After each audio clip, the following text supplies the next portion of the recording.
Understand the masculine and feminine dynamic and where you individually most comfortably sit in the relationship. And so what do I mean by that? If this is the first time you're hearing about the masculine and feminine energy dynamic, we all have the masculine and feminine energies, polarities within us existing on a spectrum. Some people are really left brain, masculine, top down, left Logical, to right, rational, top to bottom, structured, very analytical, the engineer, the architect type. Then we have the opposite end of the spectrum where she is absolute flow and she can't be bothered by time and she is living in her right brain. She's a painter. She's an artist.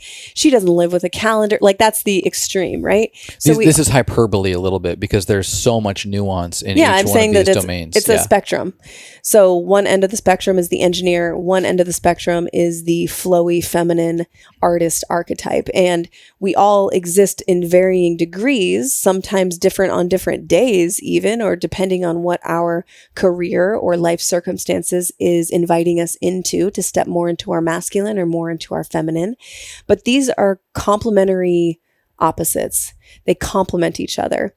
And so they exist within us individually, and then they exist within the relationship. So for example, I tend to rest. My essence is a feminine essence. I want to be penetrated. I am more right-brained. I am more flowy in my approach to life. My mission, my drive in life is usually centered on experiencing love. The feminine is the love-driven being. The masculine is the purpose or freedom-driven being.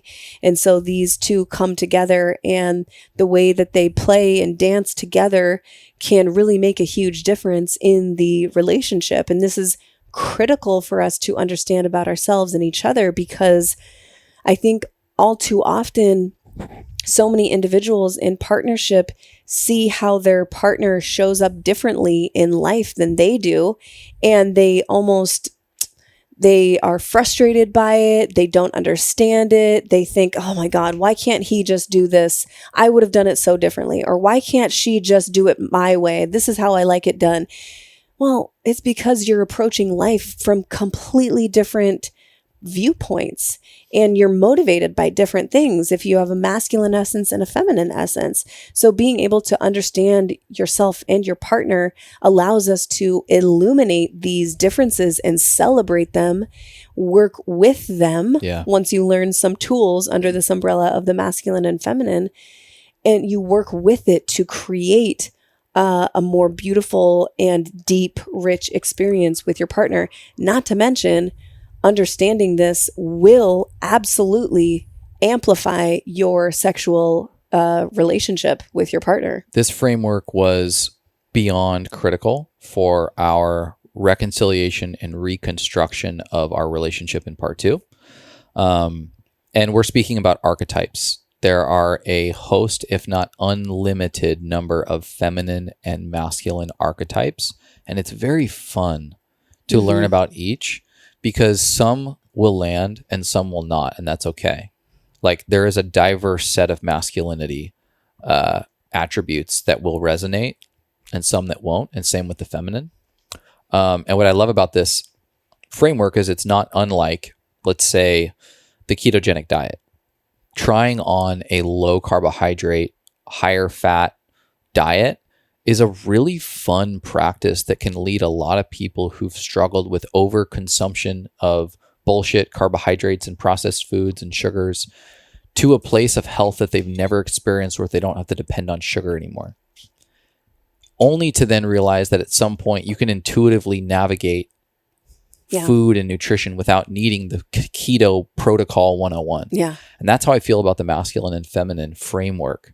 It is such an important tool set, such that you can evaluate yourself and your other and your relationship through, only to then keep what works and exfoliate what may not resonate.